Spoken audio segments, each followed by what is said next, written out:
ng lahat ng banta ng ating kaaway, makikita natin sa picture kung paano binantaan itong si Hezekiah. Pinanalahan tayo magbantay, ang sabi ni Pedro, 1 Peter chapter 5 verse 8, magpakatino kayo, magbantay kayo, ang diablo na inyong kaaway ay tulad ng liyong gumagala at umuungal na humahanap ng kanyang malalapat. Napakaraming demons itong si Satanas. At ang mga kasangkapan ni Satanas, hindi mo alam kung sino. Tulad ngayon, na si Presidente Duterte nagsumusuporta ng mga pagkain, tulong, medisina doon sa bayan ng Davao. Pero hindi niya nalalaman, pati mga Abu Sayyaf ang nabibigyan ng suportang ito. Dahil ang mga miyembro ng Abu Sayyaf ay tulad lamang Pilipino kasama doon sa Davao. Ganyan po katindi ang taktika ng ating kaaway. Mismo sa sariling bahay natin, hindi natin nakikita na ang ating miyembro ay ginagamit mismo ni Satanas upang tayo ilayo sa Panginoon. Upang tayo iligaw sa layunin ng Panginoon. Kapag nakikita ninyo anumang pong kilos, anumang paniniwala sa bahay natin na tinuturuan kang manlamig sa Panginoon at lumayo sa Panginoon at lumayo sa mga means of grace ng Panginoon, without maging maingat tayo sapagkat hindi mo alam. Bagamat anak mo, bagamat nanay mo, pero instrumento siya para panghinain ka sa iyong pananampalataya. Mag-ingat tayo. So po yung banta, mga kapatid. Be wise. Kristiyano. Dapat tayong naging gising, magbantay sa ating pananampalataya. Din na kalawa, kadalasan ang banta ng kaaway ay isang pagsubok sa atin. Pagsubok sa atin. So una, dito sa kasaysayang ito, pinapakita sa atin dito yung banta. At yung banta ay nagiging pagsubok. Pagsubok. Ito yung pagsubok ng Hezekiah. Natignan natin ang dahilan ng pagsubok ng Diyos. Ito lang magandang dapat tignan natin. Ano bang problema ang dumating sa atin? Na kung minsan tayo mismong miyembro ng pamilya, hindi tayo nagkakaunawaan, nagkagalit tayo, nagkakaaway-away tayo, hindi tayo pumapasa sa pagsubok. Kung minsan naman pagka dumating sa atin ang banta ng malaking problema, umatras tayo, tumatakbo tayo, sumusuko tayo. hindi tayo pumapasa sa pagsubok. Dapat nating malaman na ang pagsubok, mayroon tong dahilan. Unang-una, ang pagsubok na dumating, tulad ng dumating kay Hezekiah, ang pagsubok ay mula sa Panginoon. Pero ang pagsubok ng Panginoon, kung hindi natin ito tinitignan na mula sa Kanya, hindi natin inamin na walang bagay na nangyari sa atin na hindi niloob ng Panginoon, tiyak yun, papasok tayo ng lahat ng problemang ito, ang pagsubok nito ay mula kay Satanas. Mag-ingat tayo dyan. Ito po nangyari kay Hezekiah. Dumating po ang problemang ito o pagsubok sa buhay ni Hezekiah dahil ito'y niloob ng Diyos. Bakit? Dahil ba si Hezekiah ay masamang tao, masamang hari? Wala. Sinabi na, nabasa natin kanina, ginawa niya kung anong ginawa ng kanyang ninunong si David. Tinanggal niya lahat ng mga bagay na kung saan sasamba ang mga tao sa Diyos-Diyosan. Nilinis niya lahat, inalis niya ang mga tinayo ng kanyang ama. Pero, ang katotohanan, nasubok si Hezekiah dahil sa ginawang masama ng kanyang ama. Mga kapatid, minsan, dapat nating unawain din na hindi lahat ng ating pagsubok ay bunga ng ating kasamaan o ating kasalanan, at hindi rin lahat na nakapagsubok na sinusubok lamang tayo upang tayo po'y maging isang matibay na mananampalataya, kundi tayo po'y nasusubok sa pagdating po sa consequence na ginawa ng ating magulang. Kaya sinasabi kay David, nung si David ay kumprontahin ni Prophet Nathan, gumamit si Prophet Nathan ng isang parable, ng isang mahirap na tao na may alagang tupa, pinakamaman yung tupang yun, pinaliliguan niya, sinusukan niya ng ribon, pinapapanguan, tinatabi sa pagtulog. Minamahal niya. At dumating ang isang foreigner sa kanyang kapitbahay na mayaman. Ang ginawa itong mayaman, kinuha yung kaysa isang tupa nitong mahirap, at yun ang kinatay at binigay sa kanyang bisita. Mayroong ganyan gumagawa sa atin, no? Pagsasamantalang ka para ipakita na yung kabutihan ginagawa mo sa bisita ay mula sa'yo. Nangyari yun sa kapatid ni Mama, si Belen. Yung kapatid ni Mama, si Belen, may bulat na nahilig magtatanim ng bulaklak yun sa paligid. Wala, simbahan namin doon, walang ibang bakod kundi pala yung bulaklak. Pero ngayon, pinatayuan namin konti-unti, no? Yung may pader na ngayon. Ngayon, yung bulaklak na yun, ang dami humahanga.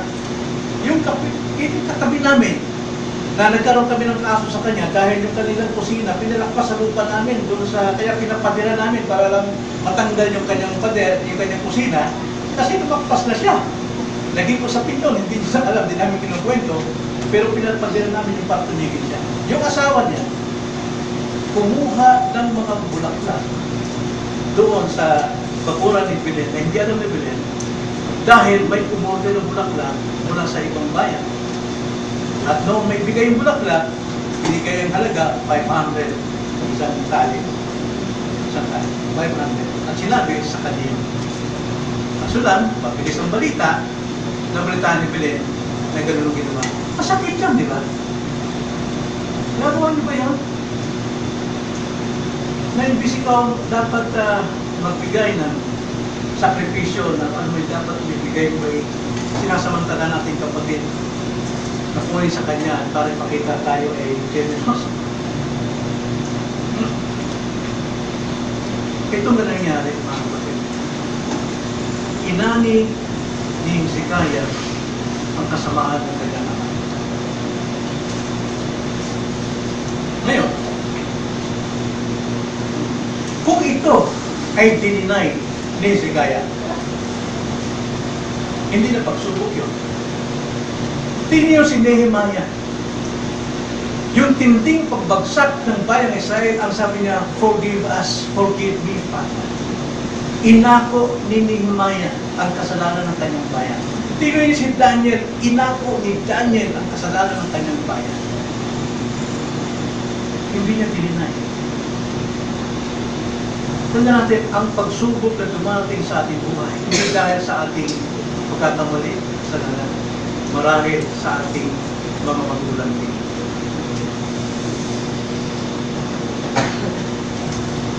Ikalawa, ang pagsubok ay hindi lamang mula sa Panginoon na itinutulot yung kasalanan ng ating magulang, kundi ang layunin ng Panginoon ay makita ang ating totoong pananampalataya sa Kanya. Kung tayo po'y mananampalataya,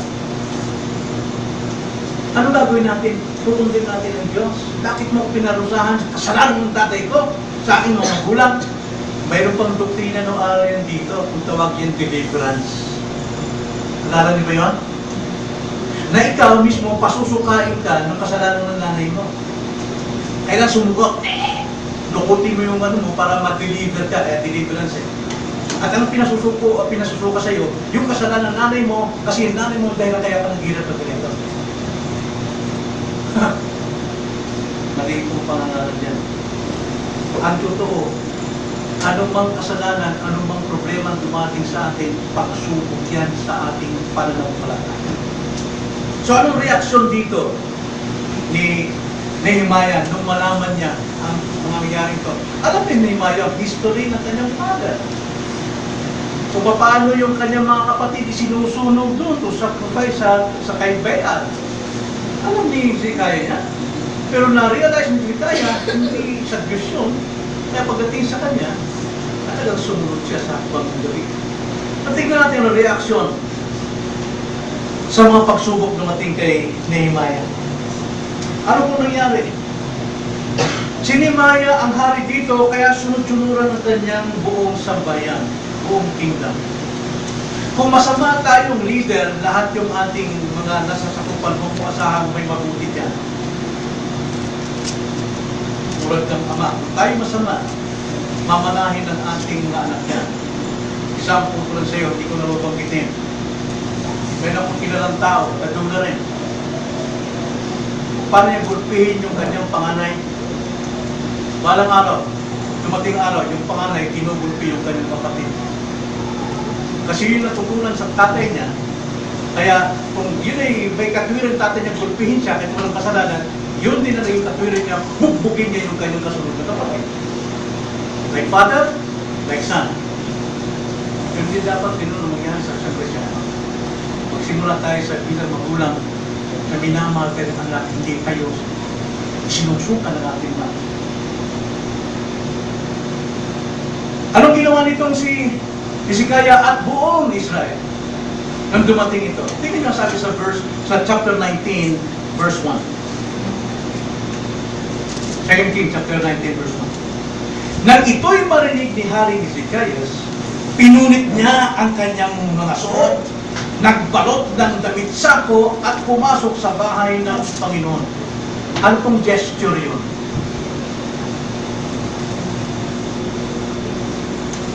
Ito'y pagpapakumbaba. Sa panahon yun, kapag pinunit ng isang tao ang kanyang damit, ibig sabihin siya ay nasasaktan, nagugulan, nagsisisi. At kadalasan naglalagay ng abo sa kanyang ulo bilang tanda na siya po'y talagang sising-sisi sa kanyang kasalanan. At pumasok sa templo ng Panginoon si Hezekiah. Na-realize niya, kalooban ng Diyos na anihin ko ang kasamaan ng aking ama. At walang ibang solusyon doon kundi tanggapin kung may kababaan kung ano man ang consequence na ginawa niyo.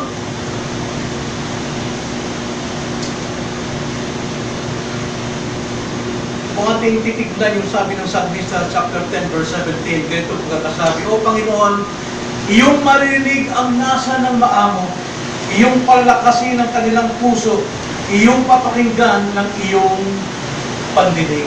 Yan ang sinabi, yan ang naging ugali ni Hezekiah. At hindi lang yun. Nung magpakapapa si Hezekiah, inamin niya na kailangan, para sa kanya, kailangan may pakita niya kanyang paniniwala sa Diyos na tama ang Diyos sa kanyang gawad na sila ay dumanas ng ganitong problema, ibinaba niya ang kanyang sarili, dahil wala ibang solusyon eh. Kung di magpakababa, hindi ka dapat lumaban sa Diyos. At pagkatapos, verse 2 hanggang 4, ganito sabi niya, Kanyang sinugo kay Propeta Isaias na anak ni Amos, sina Eliakim, nakatiwala sa bahay, si Sebna nakalihim, at ang matatanda sa mga pare na may mga balot na sa damit sakto. Sinabi niya nila sa kanya, ganito ang sabi ng hindi si kaya, ang araw na ito ay araw ng kabagabagahan, ng pagsaway at ng kahihiyan. Ang mga bata ay dumating na sa kapanganakan at walang lakas upang sila'y may tuwan. Marahil ay narinig ng Panginoon mong Diyos ang lahat ng mga salita ni Rabsakeh na siyang sinugo ng kanyang Panginoong hari ng Assyria upang tuyain ang buhay na Diyos at sawayin ang mga salita ng narinig ng Panginoon mong Diyos. Kaya't itinaas mo ang iyong panalangin para sa nararabing na iwan. Ano itong pinapakita doon? Hindi lamang si Hezekiah at buong bayan ay nagpakababa, hinanap pa nila ang kalooban ng Diyos mula sa salita. Hindi sila gumawa ng anumang hakbang, kundi hinanap nila muna sa salita ng Diyos anong dapat nilang gawin. At pagkatapos, verse 14 to 19, they prayed. Talagang sila ay mayroong corporate prayer meeting at that time. Napakalakas po ang panalangin ng nagkakaisang iglesia, membro ng iglesia. At dahil dyan, kung ating babasahin verse 20, 34, dito sa 2 Kings 19, lumaktaw tayo, 20 to 24, dito pagka 34, sabi, pagkatapos ay nagsugo si Isaias na anak ni Amos kay Hezekiah na nagsasabi, ganito ang sabi ng Panginoong Diyos ng Israel, sapagkat ikaw ay nanalangin sa akin tungkol kay Sennacherib na hari ng Assyria, ikaw ay aking pinakinggan. Pinakinggan ng Diyos. Itong si hari ni Hezekiah. Itong salita ng Diyos, ng Panginoon, tungkol sa kanya. Hinahamak ka niya, kinukutya ka niya, ikaw na anak ng babaeng birhen ng Zion, iniling niya ang kanyang ulo sa likuran mo, ikaw na anak ng babae ng Jerusalem. Tingnan niyo, nakikita ng Panginoon ang lahat ng panlalait ng kaaway ni Nehemiah sa likuran niya. Nakikita ng Diyos lahat yan. Sino ang iyong hinamak at kinutya? Laban kayo mo, itinaas ang iyong tinig at ang kapalalo ang itinaas ng iyong mga mata. Laban sa banal ng Israel. Sino bang banal ng Israel? Ang Panginoon. Hanggang 34, kung babasahin yung paano ipinagtanggol ng Diyos ang bayan niya, ang hari niyang mapagpakumbaba na hindi man lamang lumaban ayon sa kanilang sariling lakas at paraan, naghintay sila kung anong paraan ng Diyos para sila'y tumayo, tumatag sa harapan ng kami. Sa madaling salita, tignan natin ikatlo. Banta, pagsubok, pananagumpay. Turad, yun ang prinsipo lagi ng Panginoon eh. May banta, tumawag ka sa Kanya. Unawain mo, pagsubok ito sa iyo kung kailan ka tatawag sa Kanya. At ikatlo, ang Diyos ang gagawa ng pananagumpay. 34 hanggang 37, nakikita natin na nagtagumpay si Hezekiah, 10 ng kanyang sambayan. Una-una mapapansin natin paano nagtagumpay si Hezekiah. Verse 34.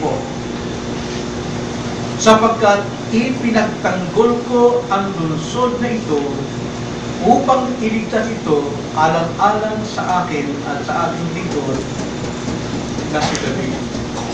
Sino po nagtanggol sa bayan ng Israel? Ang Panginoon.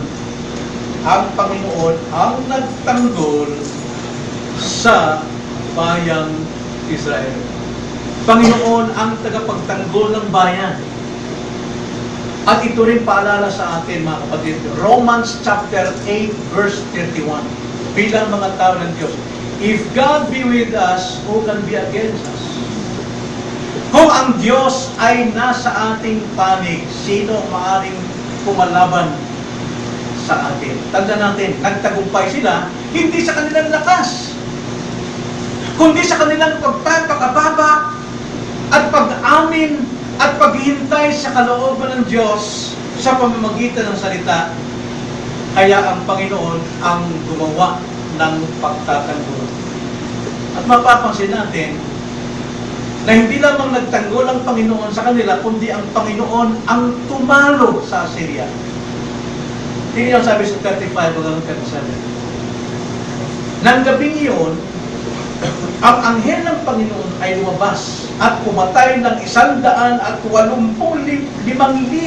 sa kampo ng taga-Assyria. Kita nyo, 185,000 soldiers ang pinatay ng anghel sa Assyria. At nang ang mga tao'y maagang bumangon, kinamagahan, narito, silang lahat ay mga bangkay. 36, pagkatapos ay umalis si Sennacherib, na hari ng Assyria, at umuwi at nanirahan sa Nineveh. Habang siya'y sumasamba sa bahay ni Nisroch na kanyang Diyos, pinatay siya ng mga tabak ng kanyang mga anak na sina Adramalik, si Sarezer, at sila'y tumakas patungo sa lupain ng Ararat. Si Esarhaddon na kanyang anak ay nagharing kapalit niya. Nakita niyo? Hindi na lumaban itong si Hezekiah, kanyang mga sundalo. Pero ready sila sa pagkikipagdigma. Pero sabi ng Panginoon, siya ngayon ang makikipaglaban. Sa higit na 185 soldiers ang napatay. No. Mayroon ba kayo naalala na ang Diyos ang nagpaglaban sa kanyang mga tao? Ang kailangan lang nila ay magtiwala, gumawa kung anong dapat nilang gawin, at hayaan nila ang Diyos ang siyang gumapi ng kanilang kaaway. Si Moises, nalala niyo? Ang sabi ng Panginoon kay Moises, anong iniiyak-iyak mo dyan? Ipalong mo yung iyong tungkod sa dagat at pabubukahin yan at kinabukasan tatawid ang bayan at akong bahala doon sa kaaway sa likuran. Maglalagay ko ng haliging apoy sa kanilang unahan at sa hulihan upang hindi sila makatakas. At kapag kayo sinunod na doon sa gitna ng karagatan, aking tatanggalin, magkakaroon ng gagawa siya ng putik, malambot na lupa doon at ang kanilang mga gulong ay magkatanggal-tanggal at itatapon ang dagat upang sila ay mamatay. Ilang daang libo ang namatay na sundalo ng Ehipto. Ang ginawa lamang ng bayang Israel ay magtiwala sa kapangyarihan Diyos at lumakad sila patungo sa kanilang pag-ahon sa dagat. Si Jehoshaphat, ano nangyari kay Jehoshaphat? King Jehoshaphat. Ang sabi ni King Jehoshaphat, Panginoon, napakarami pong kaaway dito, hindi namin kaya. Parang sinasabi, 1,000, ang ratio, 1,000 to 1. Isang sundalo namin, Panginoon, kalaban 1,000. Paano kami? Ano gagawin namin? Ang sabi ng Panginoon sa kanya, magtiwala kayo, ako ang makikipaglaban sa inyo. Ang gawin nyo lamang humarap na kayo'y handang makipaglaban. So, ang ginawa ni Diyos sapat, tinawag niya ang lahat ng mga libitang ng awit. At sila'y nagsiawitan. Pero hindi ko ibig sabihin, mag-awit tayo, lahat ng problema natin matatanggal. Dito, paniniwala ng ibang born again. Na kailangan jump for joy, para mawala yung problema. Madideliver ka, hindi po yung application doon. Ang application doon, na dapat gawin natin lamang na tayo sumasampalatay, nagbupuli sa Diyos, at ang Diyos ang bahalang sasakop sa mga kaaway natin. Ano nangyari? Nagtagumpay sila, hindi dahil sa lakas, hindi dahil sa pagkikipaglaban, kundi sa sandaling ito, sila ay nagpakumbaba, nanalig, at sila ay nagtagumpay, hindi dahil sa kanilang lakas. Ano ito sa atin, mga kapatid? Sa ating kaaway, hindi tao, hindi sundalo, kundi ang ating kaaway ang ating kasalanan, ang ating mga pagkakamali, ang ating mga sadyang kasalanan, ang ating kasamaan, ang ating hindi sinasadyang kasamaan. Mga kapatid, ang kailangan lamang nating gawin upang tayo magtagumpay sa problemang ito, sa amba at atake ng kaaway at parusa dito, ay magpakumbaba tayo, lumapit tayo sa Panginoon at hingin natin ang kapatawaran sa Kanya, at si Kristo ang gagawa at gumawa ng lahat. Siya namatay sa krus, siya nagdusa, siya ngayon ang nalibing upang lahat tayo nagtitiwala sa Kanya ay mananaig sa ating kasalanan. Once na tayo po'y nag-confess ng ating kasalanan, actually ang Diyos ang nagbura ng lahat ng ating kaaway. Hindi na kailangan tayo magdusa. Hindi makita ng ating pagtirik ng kandila, pagmamarcha, punta sa Manawa kung saan, kundi ang sumampalataya sa ating Diyos. If we confess our sins, He is faithful and just to forgive us. Yun po ay larawan kung paano nanaig si Hezekiah sa kanyang kaaway, na ang Diyos ang tumalo dahil sa kanyang pagpapakababa. Yan din ang ating dapat gawin. Hindi natin kayang supuin ang kasamaan parusa ng ating kasalanan. Hindi natin kayang supuin at pagtagumpayan ng kasalanan ng ating mga magulang. All we have to do is to humble ourselves, confess na we are nothing, at kailangan lang natin ang biyaya ng Diyos upang malaig ang kanyang biyaya sa lahat ng ating problema. Talo kong leksyon, mahal natin makuha rito. Una-una, huwag natin tularan yung tatay ni Hezekiah, ni Haring Hezekiah. Alam nyo, yung tatay ni Hezekiah, binless siya ng Panginoon na makuha niya yung pinakamataas na tungkulin sa bayan ng Israel. Siya tumanyag, siya naging makapangyarihan. Pero, ang kanyang kapangyarihan, ginamit niya sa kanyang pansariling interes. Ginamit niya ang kanyang sariling layunin para managan ang kanyang pamilya. Totoo, wala siyang naging anak doon na tulad kay Hezekiah. Lahat katulad niya. Sinamantala nila yung pananaganan nila para masunod yung gusto nila. Masunod yung kiliti ng kanilang laman. Ang sumamba kay Moloch, ang sumamba kay Sedrok, at mag-alay ng kanilang anak, patayin sa harapan ng Diyos. Well, sa ating panahon din, ano ba, bakit tayo nagsisikap ng trabaho? Bakit tayo nagpapakahirap para ibigay ang luho ng ating mga anak na hindi natin natuturuan ng daan ng Panginoon? At nakikita natin nagiging spoiled yung ating mga anak, hindi natin tinuturo sa kanila sa ating good example na pagdating ng prayer meeting, pagdating ng Sunday, kailangan makita ng ating mga anak na tayo po ay may sigasig at may init na mayroong pagmamahal na makipagtagpo sa Diyos. Anong ginagawa natin kahit araw ng Sunday nandoon sa mall? Doon natin sila dinadala kay Moloch, sinasacrifice natin ang kanilang kaluluwa. At kapag tayo oras ng panahon ng pagsamba, marami tayong katuwiran papanin natin sa ating mga anak na mas mahal natin ang mall, mas mahal natin ang Pokemon Go, pagmahal pa natin ang mga material na bagay nito. Tayo mismo nag-aalay ng ating kaluluwa ng ating mga anak kay Moloch. Anong gagawin natin pagka umatake ng kaaway? Lumuhod tayo sa kanila. Itong tatay na ito, hindi niya iniisip ang kinabukasan ng kanyang anak. Hindi siya nag-iwan ng tamang legacy sa kanyang anak. Kaya lahat silang naniniwala sa pagsamba ng tatay, kahit sila, handa sila magpaalit, magpasunog doon sa apoy. Pero si Nehemiah, si Hezekiah, hindi siya nakisang-ayon sa paniniwala ng kanyang ama. Mag-isip tayo, ano bang legacy na iiwan natin sa ating anak? Tumigas ang puso nila, maging materialistic, hindi nakilala ang Diyos. Pero mo, napakatagal mo ng Kristiyano sa bahay na hindi nakita nila nananalangin ka, hindi nakikita at narinig sa bibig mo kung gaano kadakila ang Panginoon. Anong pamana ang iiwan mo? Anong legacy? Ang pinaka-the best na pamana sa ating mga anak is faith in Christ. Sila'y masave. Sila'y baligtas.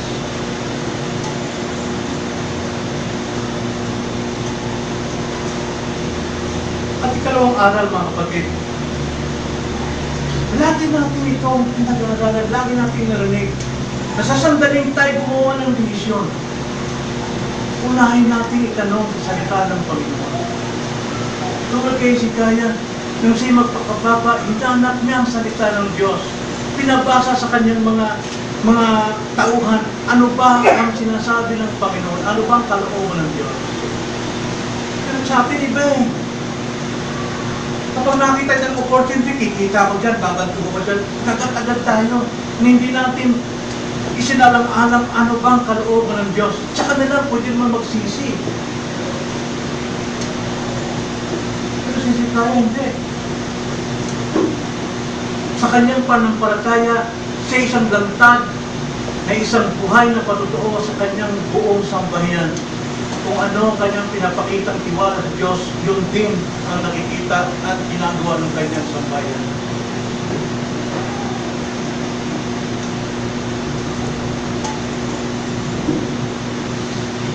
Anong ginagawa natin kapag may problema? Kakagulo na tayo. Malakas na ang ating mga bibig, kanya-kanya tayong pagtatalo. Hindi tayo minsan manahimik at magkaisa. Ano hanapin natin sa Diyos? Ano bang pagkukulang natin? Ano ba tayo nagkamali? Kaya natin alamin sa Diyos anong dapat natin gawin. Sabi nga ng salmista,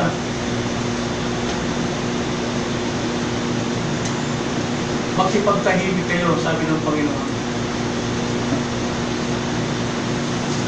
Be peaceful and know that I am God. Be still. Manahimik mo na kayo at alamin niyo ako ang Diyos. Ako pa rin na nakaupo sa trono. Maghintay kayo. Masyado tayong magulo. Masyado tayong atinantado sa lahat ng ating ginagawa. Maingay tayo sa ating buhay. Kasi magkaroon tayo ng time sa Panginoon. Pasapin siya. Magpakababa tayo.